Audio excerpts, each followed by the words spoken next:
So I subscribe to Instagram verification. You know, that blue tick by your username for 30 days. And I think I'm going to stick with it longer than I intended to. Let me tell you why.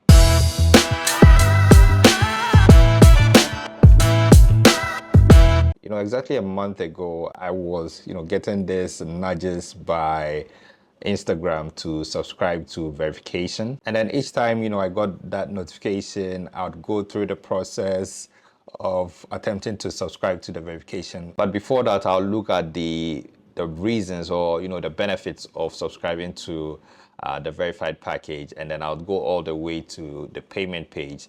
I'll dilly-dally, and then I'll end up not paying or not subscribing. Now this went on for a while until one day I just decided that, what, I'm going to try this whole verification thing, get this blue check by my name, and then try to find out what benefits I would get from getting this tick by my name. But before I delve into all that, the benefits that I got, earlier in the days, the enviable blue mark, as I quite remember, it was just restricted to a couple of people. These individuals or organizations who had the blue tick by their name, the platform owners verified them and gotten to know that these accounts belong to these actual owners. And so these account owners had this blue tick by their name. And I quite remember that was an envy and a desire by quite a lot of people, including myself, to have that blue mark by their name. People use all sort of strategies. I don't know how. There even came a time, I quite remember, that people applied for it.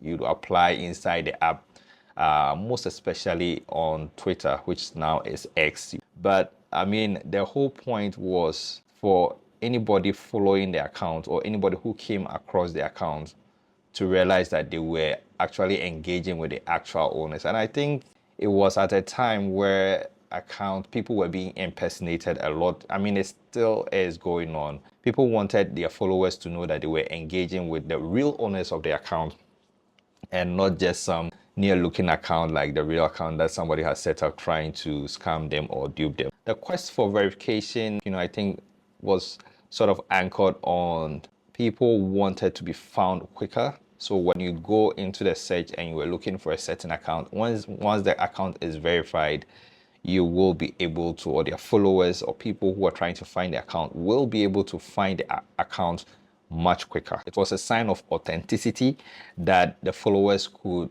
authenticate that the account belonged to the actual owner, and therefore they could trust whatever was coming from that account. But in today's age, the whole verification thing has changed. The platform owners have adopted a drastic change to the whole verification process. And as I speak to you today, in January 2025, most people can get verified. You can get verified on most of the social media platforms, most specifically I think on Meta and on X, or which was formerly Twitter. You can pay to get your account verified. Now, I'm not so sure, but I think this whole revolution of paying to get your account verified somehow started from X, when Elon Musk took over X and he brought about these sweeping changes all across the platform and just turned the tables upside down for everybody. I think that following that, Meta has also sort of followed suit, and then they are also offering paid verification. You pay, you get verified. But at the heart of paying to get verified, it's the benefits or the added services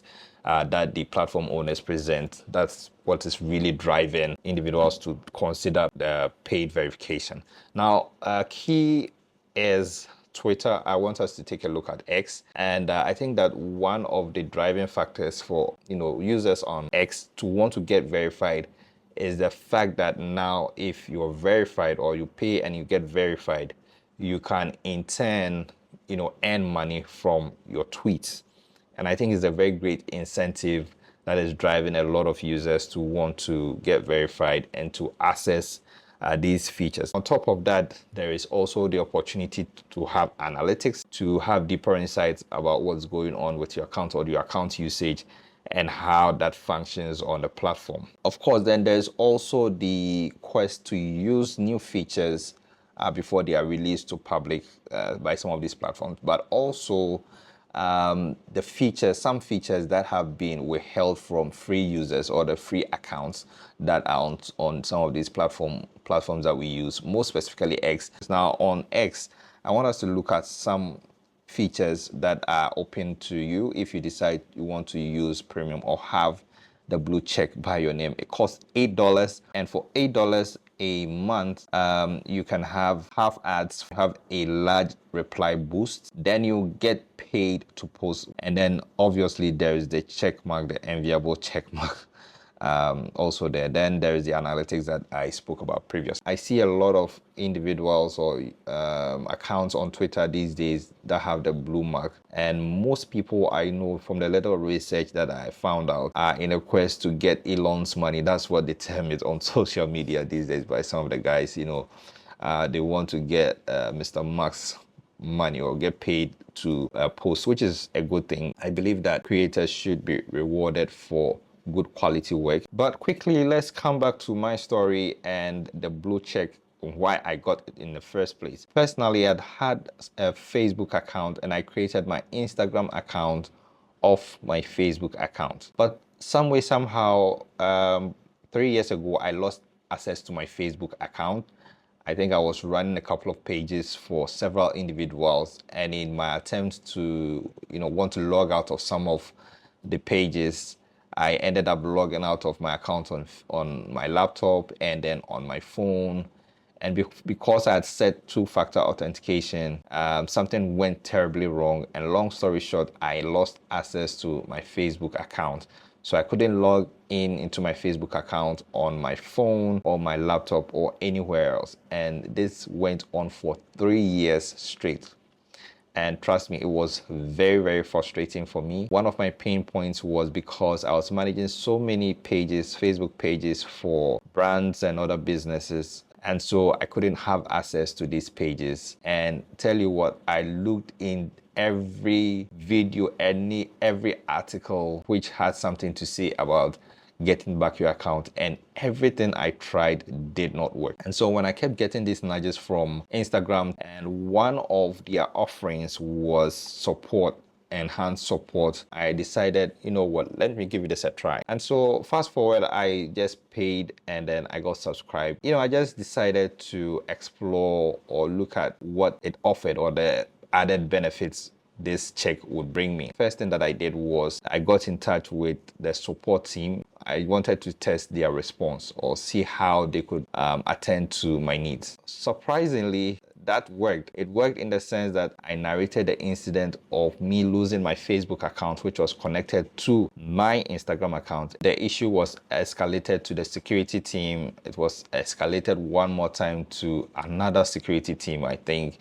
And this went on for a couple of days. If I can remember, it took about 5 days. And finally, on the 5th day, the team sent me some codes that I was able to use those codes to get back into my Facebook account. If not for anything, I think that this did me a great service, by helping me to get my Facebook account back. Well, people would argue that it's a bit ironic because why can't Facebook have support to just help ordinary customers who are facing such a problem to get support or to get answers to their queries? The amazing thing about this situation is that there are several thousands of people in my shoes or something similar who have lost their accounts and they have no access to support. Facebook killed human support many years ago, and so there is no way under the sun that you'll be able to get in touch with Facebook support if you have any problem with your account or whatsoever. And so this strategy was how I used to get to Facebook support or the Meta support team because I had paid for it. But aside them helping me to retrieve my account, I think that, the check gives you some sort of feel-good factor. The feel-good factor is a sell. Personally, I think it's a great sell. It gives a very good feeling that, you are talking to the authentic accounts. I mean, it's cool. I'm still building my platforms and my accounts. And so for what I do, I think this will help me to catch the eye of individuals out there to get them to follow my account. Over the past 30 days, I didn't do much posting on my account, and so I wasn't so concerned about, monitoring analytics and the insights. But basically, on the whole, I think the first thing it did for me was getting my account back, which I'm grateful for. It's been 30 days, nothing out of the ordinary. It's just business as usual. But when you see me comment, you see my name and the blue check, and I think that's pretty cool. But I think that what I'm going to do is that I'm going to keep the verification for a bit longer and see how it goes. I just might keep it all year. I just might subscribe to verification on X as well. Because I want to build a bit of momentum on that platform. Anyway, I hope you found this video interesting and useful. Let me know in the comment section below what you think about social media verification. If it's worth it, if it's not worth it, let me know in the comment section below. Subscribe if you haven't subscribed. Let's build this community together. I'll catch you in the next one. My name is George Wilkinson. Peace. Bye-bye.